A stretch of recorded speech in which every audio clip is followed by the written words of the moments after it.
Hello and welcome everyone. This is Dawn Nocera and this is your Think and Grow Rich coaching and conversation. It is the first Wednesday of the month and it looks like I'm hanging out by myself, which is awesome. But here's cheers to you. I'm drinking coffee, hanging out from Central Ohio, Columbus, Ohio. And this week's topic of the Women Think and Grow Rich coaching and conversation book study is imagination. And this chapter is one of my favorites. I think they're all my favorites, but I love talking about imagination and helping people use their imagination in a way that creates what they want in life as opposed to creating what they don't want, because imagination is really the workshop of the mind, and that's what Napoleon Hill wrote about in Think and Grow Rich. So I'm excited that you're here with me. If you are watching from the outside, just share where you're hanging out from, because I'd love to know. And what you're drinking. I'm drinking Dunkin' Donuts coffee. It's my favorite. It's my morning cup of Joe. So we're going to get started in just a second, but welcome. And I am, like I said, very excited to talk about imagination. Now this is my copy of Think and Grow Rich. This is my newer copy of Think and Grow Rich. You can see, and I have an old one that is in shreds, and I can show that to you right here. It looks like this.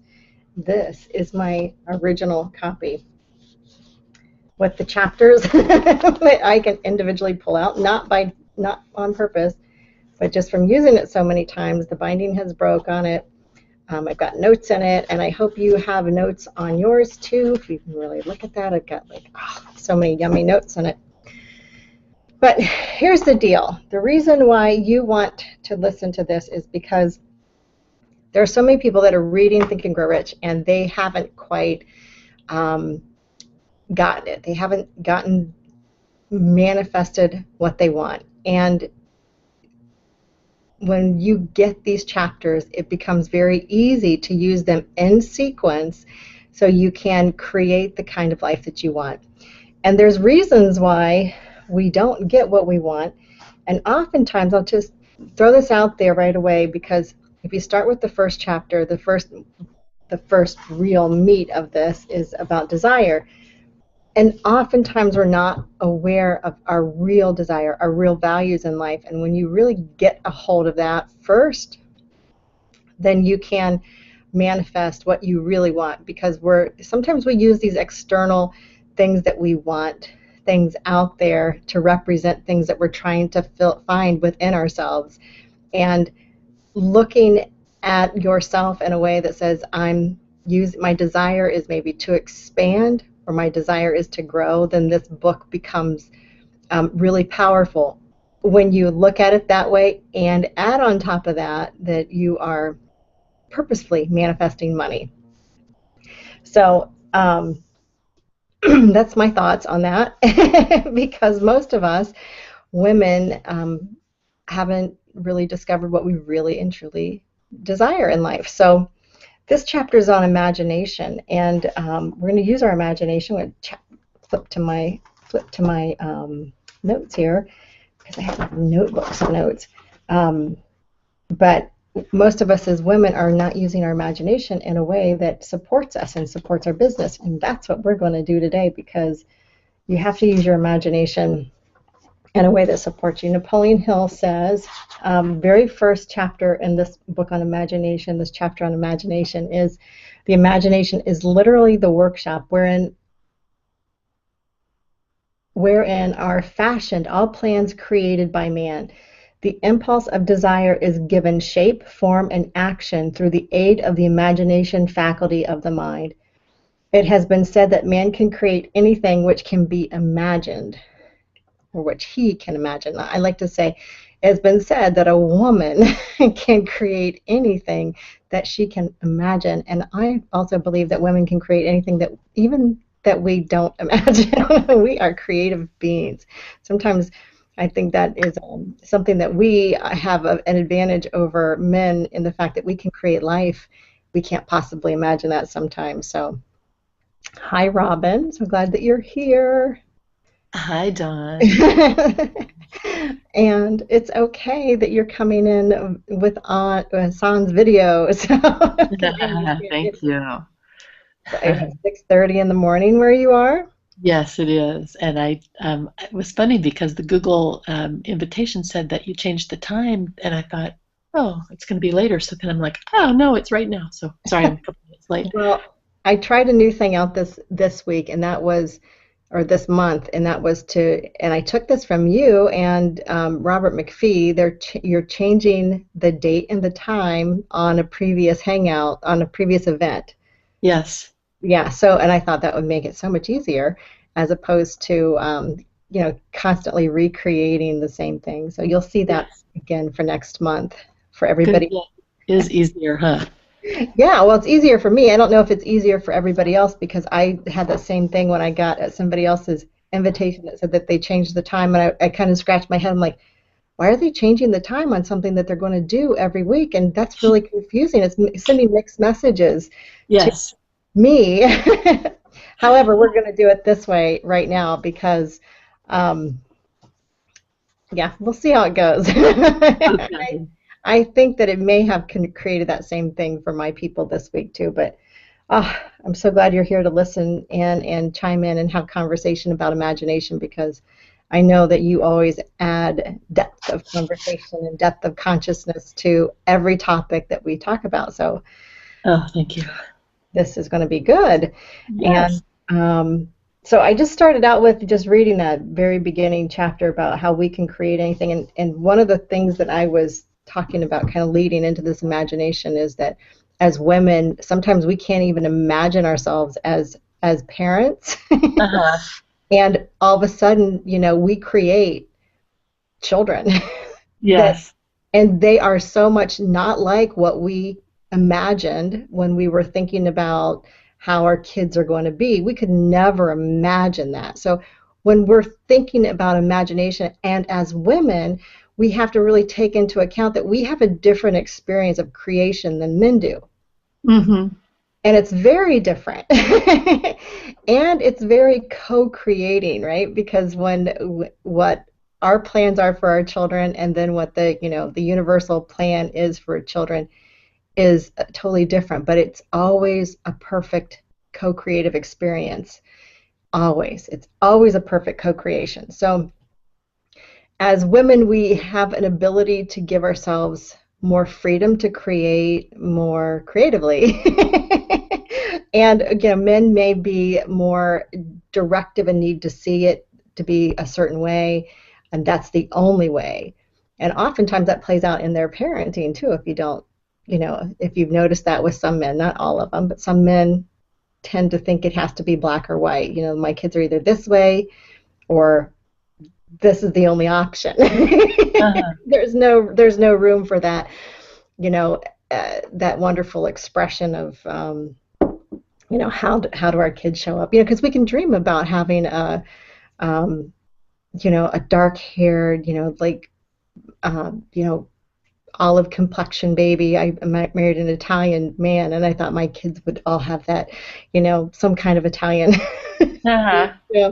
And they all are blue-eyed. I mean, he's blue-eyed too, but they're all blue-eyed, creamy skin, creamy white, and so we can create and not use our imagination in that way.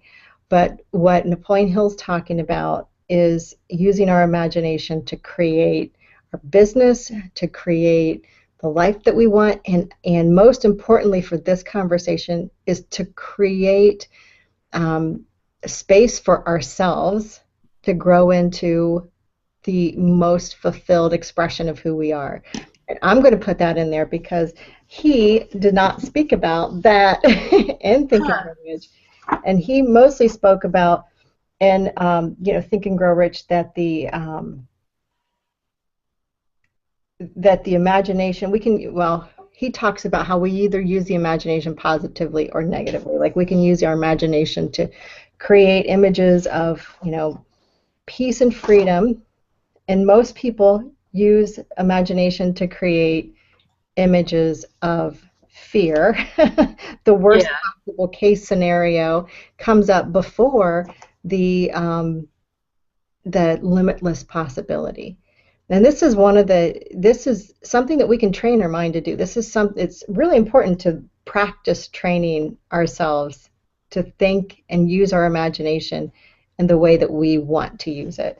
Because when we allow our imagination to run wild, it ends up it can end up going into a tailspin, depending on your habits of thought. And I'm going to put this in here, that the law of cosmic habit force, which Napoleon Hill talks about, not in this book, but he talks about in the Laws of Success, really governs everything. So we can have a spiritual idea that we're going to change how we think and change what we imagine, but we have a habit of doing it a certain way. So it doesn't happen overnight. Like the habits of thought, the habits of using our imagination in a negative way, the habit's going to be there past the decision where we make the decision to say, I'm going to imagine only the best possible case scenarios.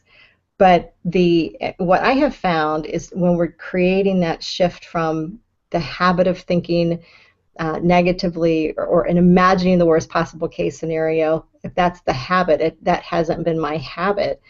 For most things, there are areas of life where I could do that worst possible case scenario. And there are, to make that shift takes a conscious decision, and we'll talk about that in the next, I think next week, maybe not next week, maybe the week after that. Next chapter is decision.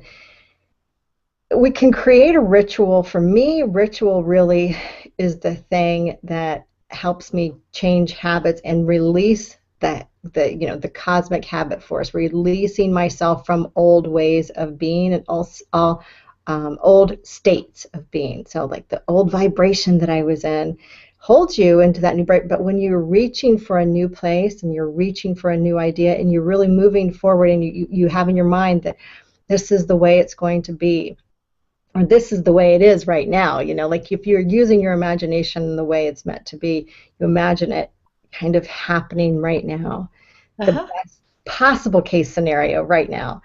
And when you're feeling all of that happen, what happens usually is the moment you're done with that thought of, oh, this is the way it's going to be, your habits come into play.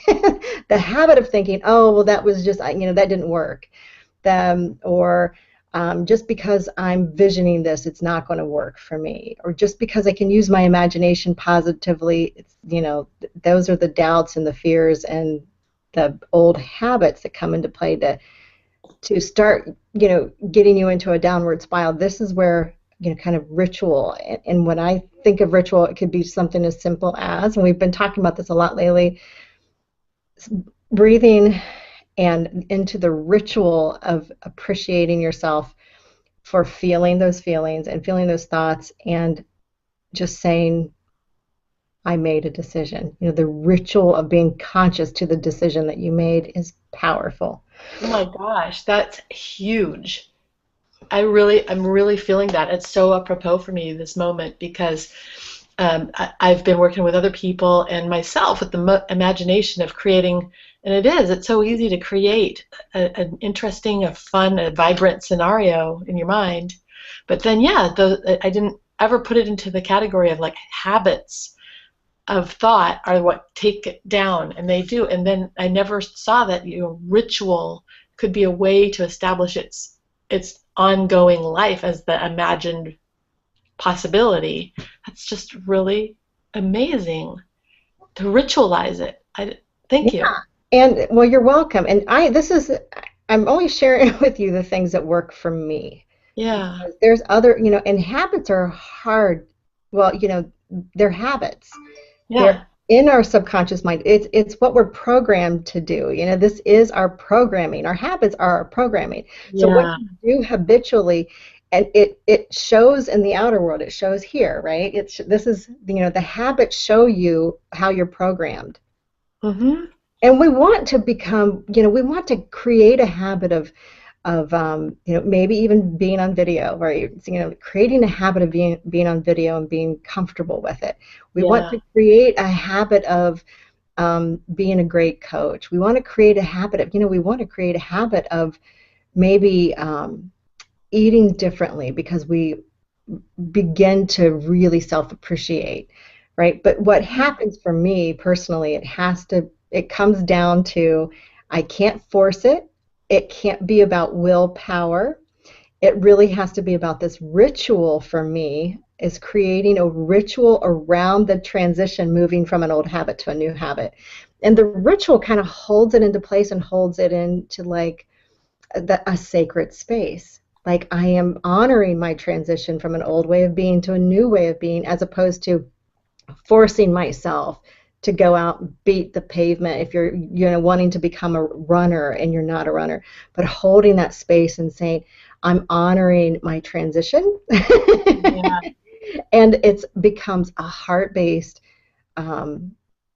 honoring of the movement from what you're letting go of, and moving and honoring what you're moving into. So you are becoming the caretaker of your vibration, moving into a new place, as opposed to like letting the outside world and still looking for the evidence from the outside world before, because the evidence comes after the vibration has been changed. That's when everything changes, right? Is when Yeah. the vibration's been changed. When you are changed internally, then everything changes outside of yourself. We can Yeah. see little tiny glimpses of evidence, showing us that yes, you are changing your vibration, and you can look at that and really appreciate those tiny little pieces. Like my daughter picked up a penny the other day in the parking lot, and she says, Mom, I'm just finding pennies everywhere I go. And then she takes a deep breath and she says, I am so abundant. And Wow. we have created this habit of thought around what finding a penny means for her. It means that she's growing in abundance, even at the tiniest little bit. And that's what it means for everybody, but most people don't even think about it. They don't ritualize finding a penny.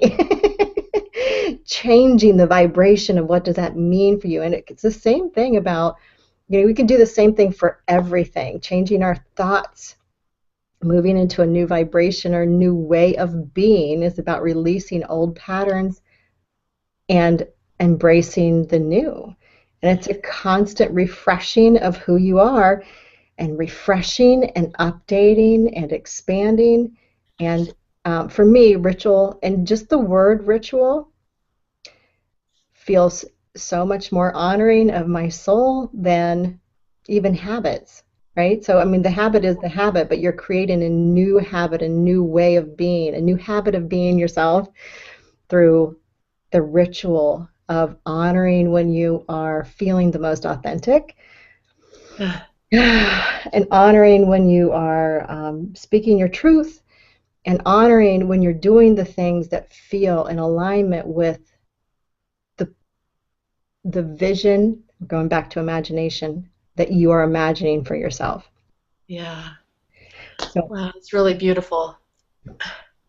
Can I throw in a little quick story? yeah, absolutely. And I learned this from you, but the idea of honoring the time of my birth or of my family member's birth, to ritualize, I can't tell you how much joy I have. Just whenever a 23 shows up, my husband's birthday is a 23 and I am a 23, and now it's not just about which birth month for him. We're different birth months, but whenever there's a 23, I just grab him, and it's so exciting because he loves this, and he doesn't play all of these, he doesn't go where I go in terms of sometimes experimenting with things that may seem a little, let's I don't would that are not just sort of nuts and bolts, let's say. But in this case, we are activated so much by this 23 thing, and we've ritualized it. And so it's like we are really, really honoring who we are and who we are right now. And it raises our vibration. It's the simplest thing. but I wanted to say that because for me it's kind of putting down like, yes, I am driving roots down into the ground about how important I see this ritual thing being. Yeah, good. I mean, and that's excellent, and an excellent example that it's something it can be something so tiny. We think we have to change the big things in order for, the big things to change, but oftentimes making the tiniest little shifts, because some people aren't designed to make big shifts. Yeah. And there's people that are designed to make gigantic, drastic shifts all the time, and you see them, they're doing it. That's their habit. They are in the habit of creating big change. And when they create big change, people are like, wow, like that's amazing.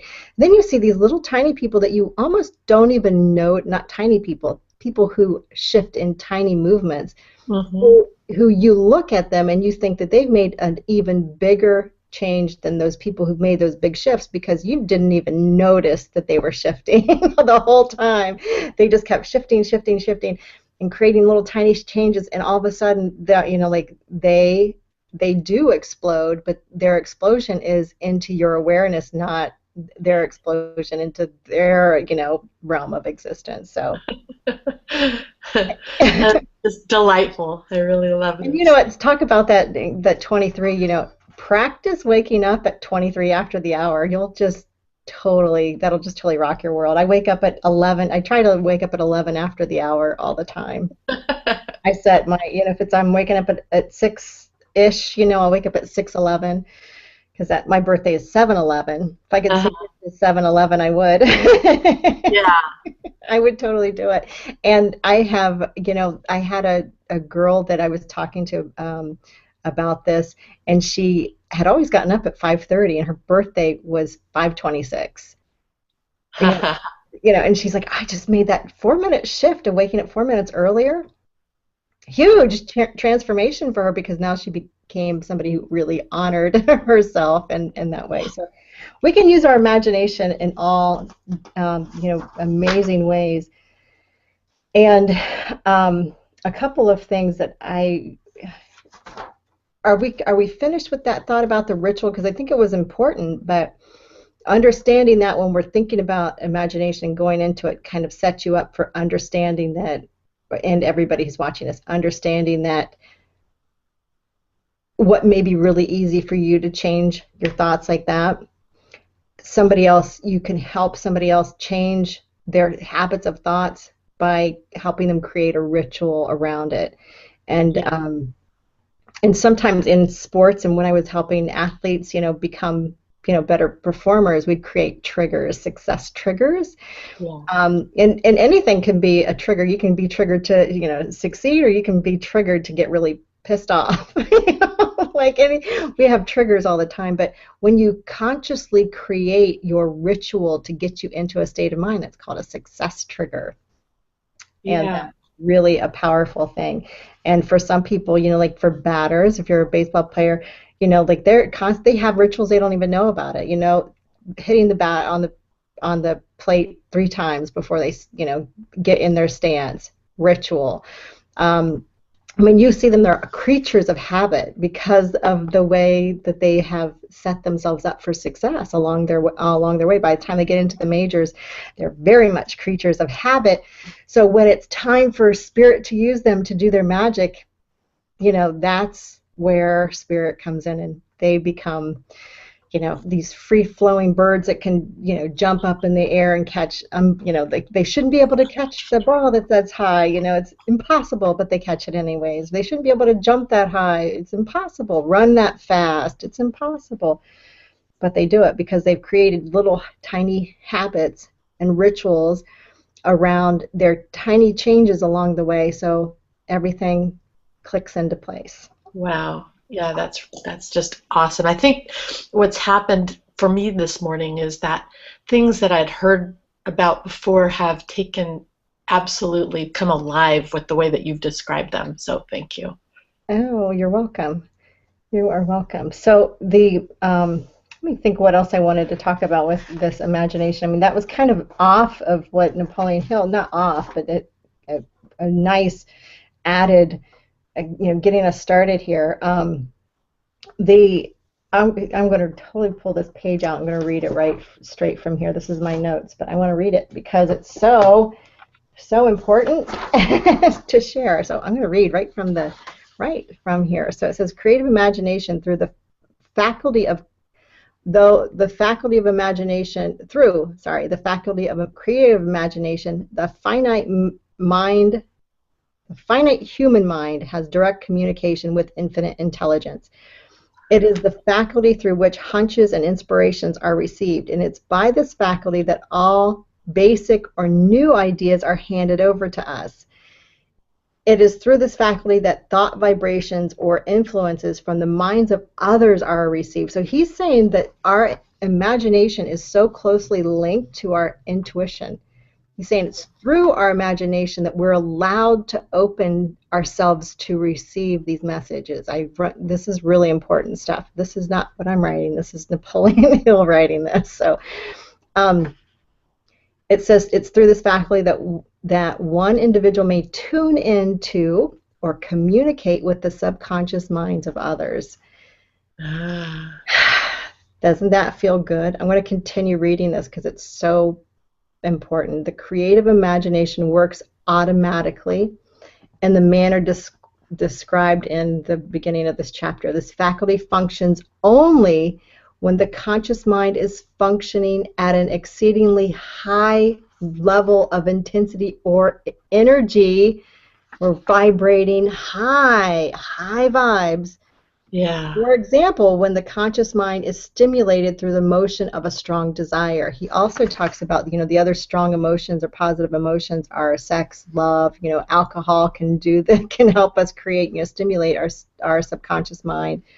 Some people use drugs. I prefer not to at all because I like to have control of my mind as I'm using my creative imagination. I don't like to lose control of my being. And I find that alcohol allows, doesn't give me that ability to stay in control. Yeah. Off topic, but the creative imagination becomes more alert, more receptive to influences from the sources mentioned in proportion to its development through use. This statement is significant. Ponder it before passing it on. Ponder it. So how often do you use your imagination and allow yourself to honestly say, what if I imagined, okay, so this is how my intuition started.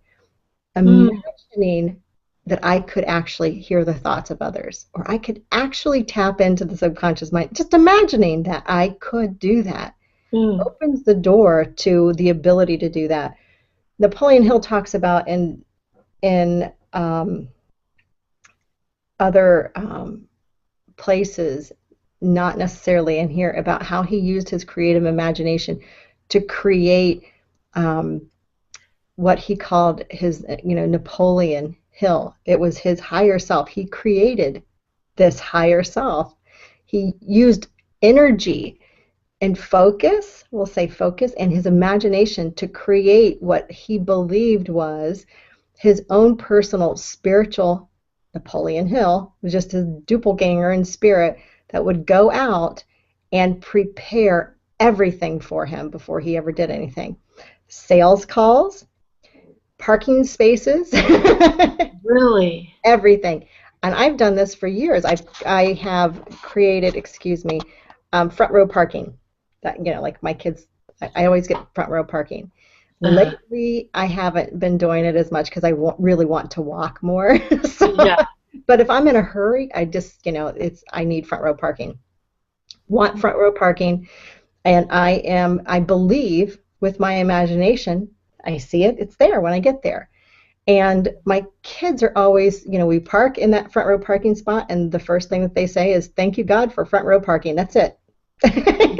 They know that, we were provided front row parking by God, by, our imaginations. But Napoleon Hill really talks about how important imagination is to being able to connect with infinite intelligence, God, Spirit. And we can create anything. And I think that this is one of the ways that people who practice through practice and through use who are connecting with angels and spirit guides, and because they practice through using their imagination to, basically form the energy around those so they can create an opening to receive whatever messages that they want. And there's lots of books also written by some of Napoleon Hill's colleagues, not lots. W. Clement Stone and another woman went out, and they were so interested in the supernatural because they were wondering about this creative imagination and how can people walk on coals and create instant healing, right? I mean, just different things. I mean, but it really comes down to this imagination for the ability to create a belief. Wow. Think about that. Using your imagination to help you create the belief in the possibility. So we can use our imagination positively or we can use it negatively, but really using it in a way that we're saying, I'm creating, and you can say co-creating, because if you get into the habit of using your imagination to co-create, so you pray knowing that what you're praying for has already been answered, that there's an answer yes to whatever you're praying for, is a hugely powerful way to imagine that prayer being answered, that it's already been answered yes before you ever asked for it. I wouldn't pray for anything that you think that you could, that no comes with it. So, because that's probably not a co-creative prayer. You know what I'm saying? Like if you're asking for something and you think that there's a way that the universe would say no to it, you're really not co-creating. Don't even bother praying for it then, because whatever, you're not aligned. So, yeah. This is the other part of this chapter that I find to be my favorite part, is that in this chapter is where he writes, and that if you are one of those people, if you are one of those who believes that hard work and honesty alone will bring riches, perish the thought. And the fact that he wrote that is just really on target with everything that I've been teaching and everything that I've been helping people do, and just detaching from the idea that you have to work so hard and sacrifice everything in order to get what you want, because it's not true. There's a path, a very easy and natural path for all of us to find what we want.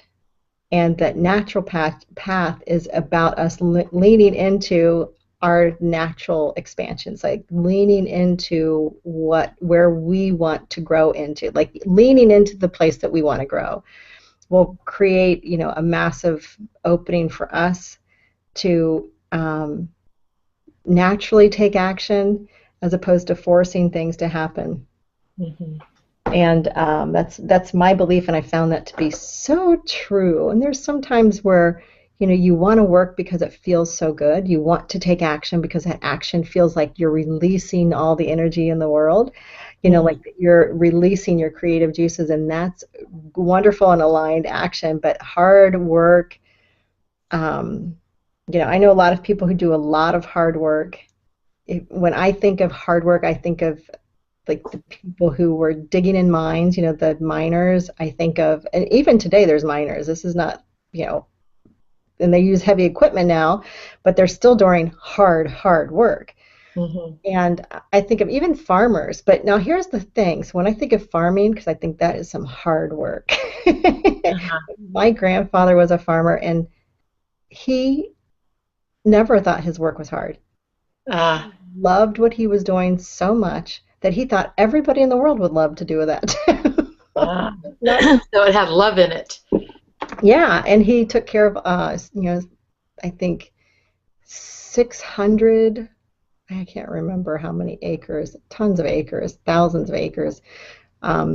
He was the farm manager for a prison here in Ohio. So We Hmm. grew up on that farm for a while and watched him wake up early and go plow the fields, and it was very fun. But he never thought it was hard work. He just did it, enjoyed it, and I think he liked the time alone, with God in his, you know, garden and the Yeah. garden. Yeah. He just loved it. Um, That's different than this kind of toil kind of mentality. oh, right. Yeah, absolutely. Yeah. We want to disconnect ourselves from any habits that feel like um, toil. Yeah. And that's, and we can use ritual to do that. And sometimes, because the thing with habits are any habit that you're trying to let go of, you have to replace it with something else. Hmm. Otherwise, it'll be replaced with another negative habit. People who Hmm. stop smoking, think about that. They start eating. They replace the habit of smoking with food.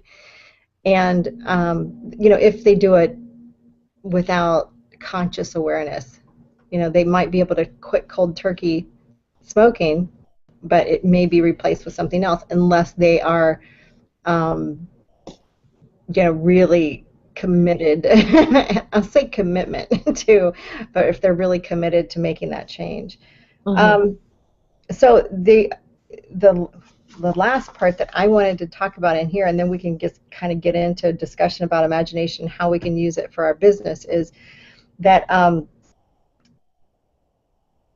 one of, and I kind of already talked about this. It says one of the common mistakes we use in using our intuition and imagination is questioning it or doubting it.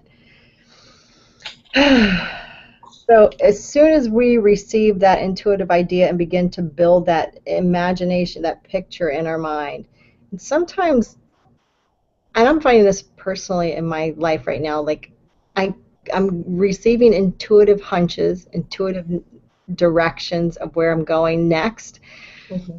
and there's no image that's coming with it. And it's almost like I'm not able to create within my imagination because I've not ever seen anything like it before. Hmm. So I have got this amazing like blank slate, and I always wondered what that felt like because I've never felt that before because I've always been able to see and visualize it.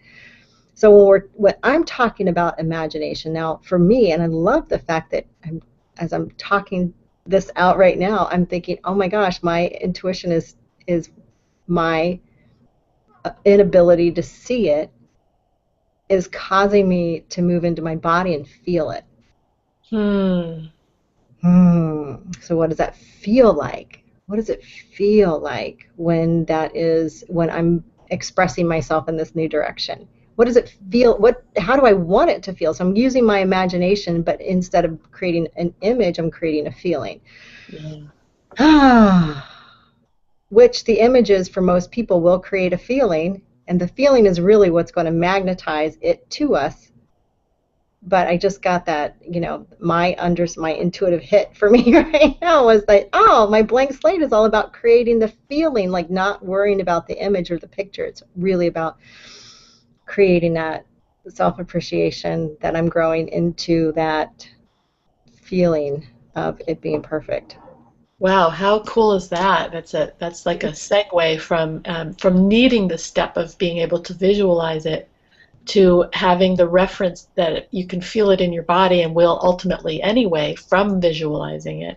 So Yeah. rather than requiring a vision, you can mainline it straight to the feeling. Oh my gosh.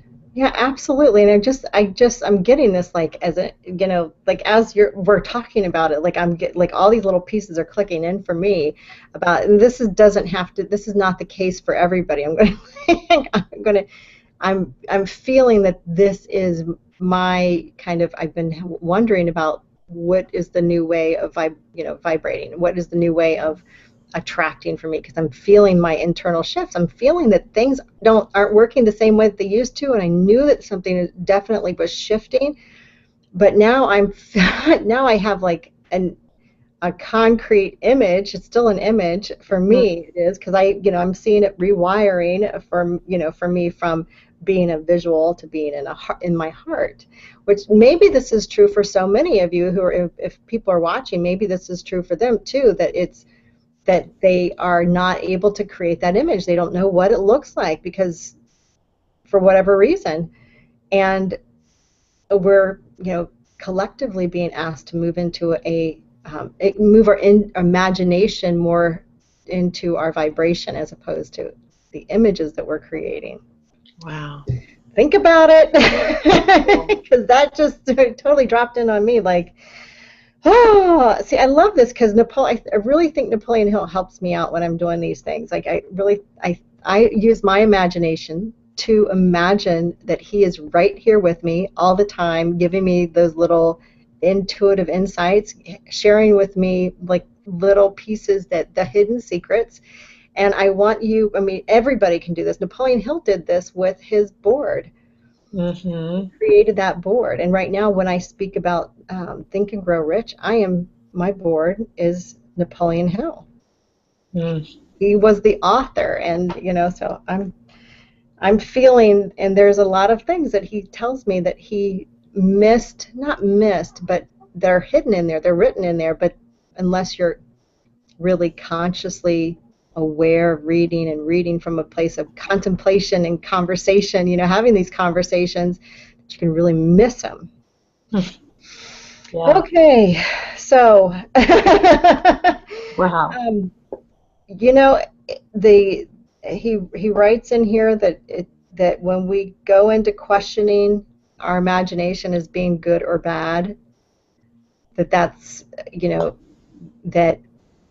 that can become a hindrance. We'll just call it a hindrance, is what I'm thinking right now, as a hindrance to our imagination. So, because if we begin into a state of is it good or bad, we're in our heads, we're thinking yes or no, it has to be this way or that way, that's right or wrong. But when you're thinking about it, how does it feel? You can go, oh, okay, how does it feel? That feels good. It's not right or wrong. It's either it feels like a yes, yeah, that feels good, or it feels like, no, not quite that. Yeah. And you can line up with a more of a yes, by asking it like, well, what, kind of like what would feel more like a yes. So this is so funny because I have been speaking about imagination as such a visual thing for years, and now it's just dropping today that like we're using our imagination now to feel how it feels. Mm-hmm. So amazing.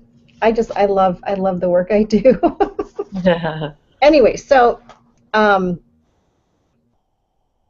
that's all I have to share about this, and so the rest of the time we have like for conversation, and we can talk about imagination. Do you have questions? Are there questions about how are you using your imagination? Are there maybe not questions? Are there do you have other thoughts on it? And we've got some lovely people watching from the outside. Oh, hi Mia Voss. Cool. Like hoo-ha, becoming a caretaker of your vibration. Oh my gosh. I love that, love that, love that. I'm so glad I just repeated that while we're live instead of reading it afterwards. Thank you, Mia. Because that's really, I'm feeling that's where our imagination is evolving to, is taking care of how we're feeling. And using our imagination to say, how can I feel better about, and we'll talk about this, it's coming out. How can I feel better about money? Because we're talking about Think and Grow Rich. We're talking about thinking and growing something, right? But we're talking about, he's talking about thinking and growing rich, abundant, and aligning yourself with more yeses and feeling and using your imagination to feel into more yeses around money.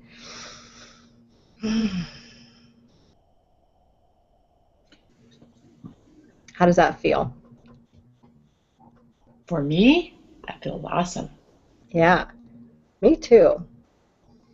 Because if we're not manifesting the way we want, of course there's something in the way. And and it's usually emotional, right? It's emotional baggage that we're holding on to from the past. It's past stuff becoming present and holding us back, or it's anxiety for what we think is going to happen in the future, which is totally all made up anyways. But if we just sit and feel like, what made me feel good right now? Using our imagination in that way. How can I feel good about money right now?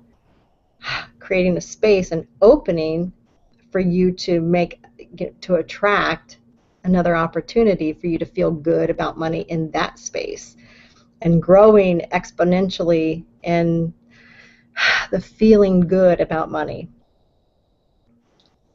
Yeah, that way that you talk about kind of wiggling into a different feeling. I mean, when something doesn't feel like a hell yeah, then it's kind of a quasi no. But that question of how does it feel more like a yes? What would feel more like a yes? That's just so opens it up.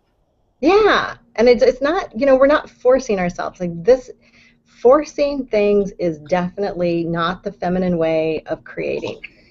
you know, I mean, really, you couldn't stop a baby from being born. I don't know if you've ever given birth before. There's a pushing that happens, but you're not really pushing because you know it's a natural reflex. Let's say that. So when you're creating something, there's a natural reflex that will put you into action, into massive action when it's time, or into the state of being that says, this stuff needs to be done, not needs to be done, but it's like you're lining up the pieces for the easy flow of the manifestation that you wanted. But you can't stop it sometimes. You can't stop the baby from coming, or the manifestation from coming, when you're manifesting that kind of from the non-physical to the physical, right? Mm. I always think about babies. So aligning with the yes, I mean, sometimes you want sometimes it's like, yes, get the baby out of me. I want to feel great. Yes, yes, it would feel much good.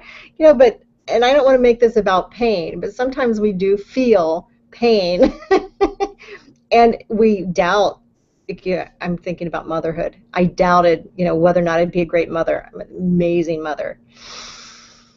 And I'm thinking, no, and that was all BS. Years of being a kid thinking that there's no way I could be a mom. Of course, because I couldn't be a mom because I was a kid. Anyways, I think I got off topic. We were talking about money. Wiggling into a yes feeling about how can you feel really good about money. How can you use your imagination to feel really good about whatever you want to manifest. If it's money, that's what we're talking about here, but if it's something else, how can you feel really good about manifesting that? I noticed that each time you say something like that, you do take in a big sip of air. Yeah. It feels like that's really kind of important. Like, instead of just running with thought, take a moment to actually expand your body, like let some air in, let some space into, conversation. Like that seems really important to whatever you're trying to manifest, to actually take a moment to take a breath.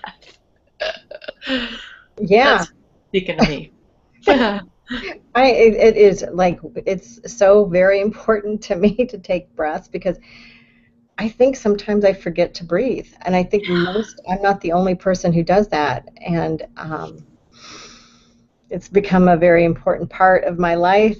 And so when I stop to take a deep breath, I imagine, so we're going to use our imagination for just a second in a very creative way, because when I take a deep breath, I'm actually imagining the thought kind of dropping into my subconscious and then kind of wiggling its way into my soul, my heart, my being, right? And it's probably just the opposite. It's wiggling from my heart up through my subconscious mind and coming through my being, coming through my words. that felt good. I imagine it, but it's so funny. Now I just rewired that imagining. Gosh, our imagination is so powerful, and if you've taken NLP or anything, you can do hypnotherapy. I studied hypnotherapy. We can do so much with our imagination. It really is the workshop of your mind, and you can. There's so many fun ways to assist yourself in creating what you want in image and in your imagination, and just moving, and you can create movement within thoughts. You create a ritual around, if you're somebody who not suffers from, but if you have the habit of becoming anxious or feeling anxiety, you can honestly imagine that anxiety, imagine it in a ball, leaving your physical body and puffing up and moving on to something, being something different. And then you can allow yourself that space, that creative space, to feel what you're really feeling underneath the anxiety, because anxiety is just kind of a band-aid. That's really sticky and tough band-aid, one that you got to rip off. Wow. But so what are your That's thoughts a visual. What's that? That is a visual. I mean, ripping off the Band-Aid of anxiety and then allowing that true feeling that's underneath to come up. Which didn't we hear from Crystal that was actually joy wanting to bubble up. Yeah, that's so, yes, joy. So there's so many, you could really go into imagination. There's some people that have built their whole businesses around imagination. Hypnotherapy is totally about using that, tapping into that creative imagination of other people. They can imagine themselves in the moment. People who wouldn't think that they could imagine themselves behaving differently are all of a sudden, quacking like birds, squawking like birds, because their subconscious mind has been tapped into, and kind of somebody else is controlling it for just a couple seconds. Hopefully they don't keep control over it. But and you're always in control. You wouldn't do that unless you were willing, just by the by. So that's really interesting. Yeah. And I kind of feel complete with this chapter. I'm not sure. How do you feel? Do you feel complete? Yeah, I mean, I didn't get to reread this before today, so now I'll go and read it and see what else bubbles up. But I think you've done an amazing job of opening the subject of imagination to show us how much power we have that we may forget about. And I know I misuse my imagination to create, like you were saying at the beginning, to create sort of the awfulest of possibilities, and that's fear.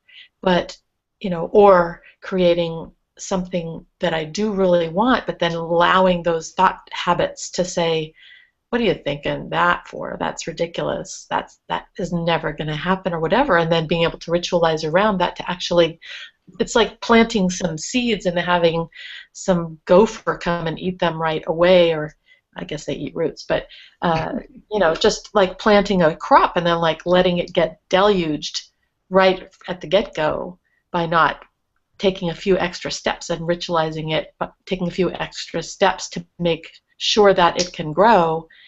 It's just such a self-honor. I mean, I'm circling around now about what you talked about, but the idea ultimately of it being honoring of, and then that opens my whole thing up to honoring myself and honoring others all at once. So now I'll get off topic, but yeah, no, and that's, yeah, right on. Yeah, super powerful. We have way more power than we can possibly imagine, and it really I used to kind of get upset, when other people would use their imagination in a way that was creating fear for people around them. I have somebody in my family who's constantly using their imagination to create fear, and for the people that are close to me, like my children, right? So Mhm. there's somebody in my life, I won't name who, who will come up with the worst case scenarios ever Mm, because this person thinks that they're trying to help keep people safe. The intention is beautiful and wonderful, love, right? But yeah. in their mind, they are creating the worst case scenario. We are really powerful, and I had the hardest time for so long, um, kind of thinking, and me being in fear that her imagination was going to create that situation instead of just kind of stepping back. This was when I was younger. Everybody in my family was younger. Instead of stepping back and saying at that time, which is what I learned to do, was, oh, she can't create for me, she cannot create for my family, she is a loving influence, but she cannot create, right? and Yeah. and that thought was just like, oh, because we can really get. Imagination is powerful, and pictures, when people build pictures for us, when we can see the image, it becomes real, right? So the imagination is something that helps us create reality. So when you imagine, a plane crash because it's been explained or you've seen it on television, it becomes very real. But we get to choose what we focus on, Mm. and we get to choose what we create. And I learn, and I have always understood about positive thinking. I think my dad was reading me Maxwell Maltz in the womb. He actually told me he was.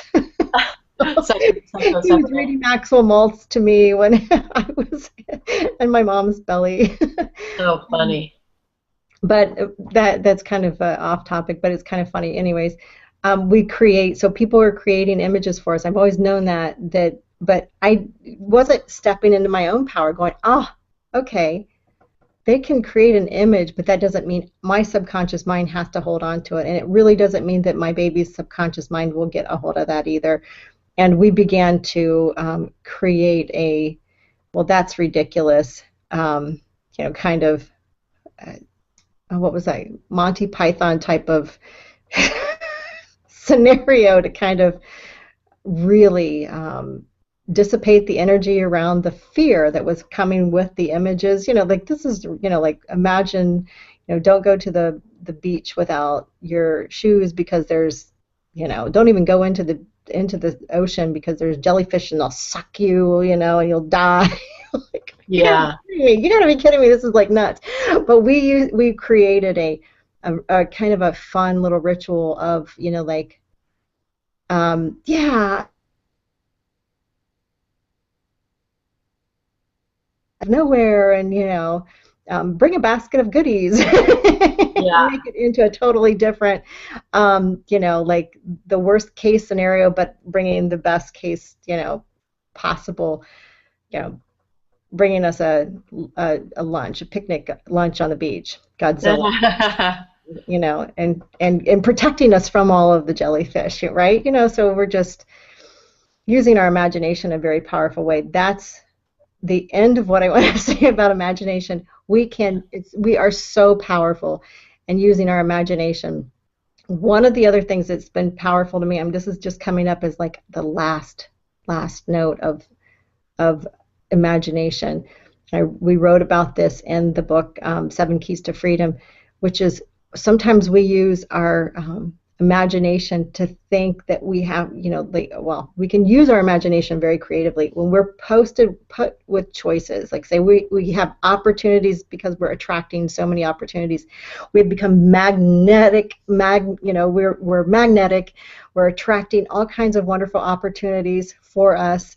And we've got two great, amazing opportunities at, two different parts of the world at the same time.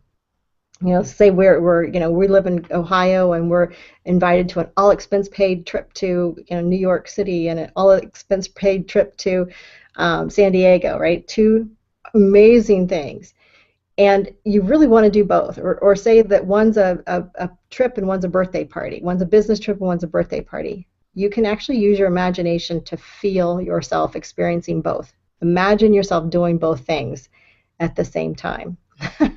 And I use this all the time because it helps me energetically be everything, do everything, and it doesn't have to be an either or. I get myself into the habit of it can be and. I don't know how it can be and, but it can be and, at least in my imagination.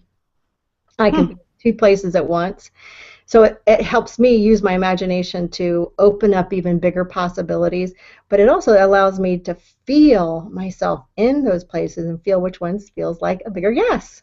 Mm. So So you use it as a decision-making. yeah, which one feels like a bigger yes? And I'm like, oh, yeah, you know what?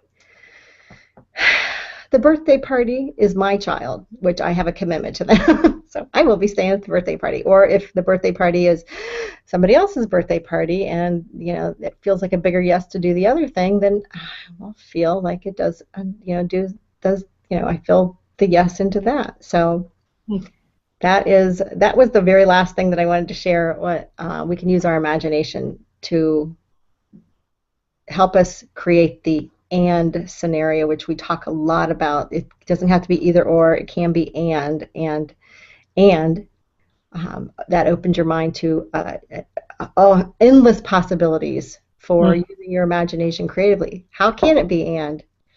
I don't know, but there's a way. There is a way. Anyways, so that's all for this month's chapter on imagination. Thank you for the viewers that are viewing from the outside. I love you. And next month we are going to talk about, I think it's decision. Oh, maybe it's organized planning. Wait, where's my imagination? Goes straight into organized planning. Yikes. So if you're organized at all, come and share some things, because organized planning is a big, gigantic chapter. It's really big, but what I would really love to do next week is share some ways we create organization for us in our businesses, so we can keep things, share what helps us stay organized and structured, and we'll maybe take like 15 minutes to share if we have enough content for that, and then we'll move into talking about what Napoleon Hill talks about in organized planning, which is a little bit more about, marketing. It's a ton about marketing in there, so read it. It's good stuff.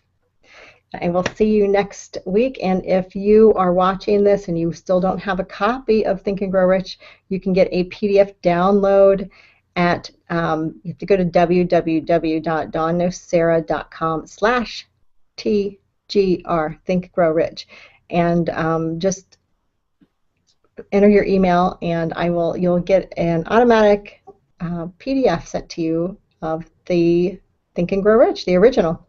So awesome, everyone, and thank you, Robin, for showing up. I'm so happy you're here. Oh, I loved it. It got deep again. Fantastic.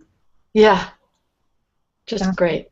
All right, well, great. We'll see everyone next month.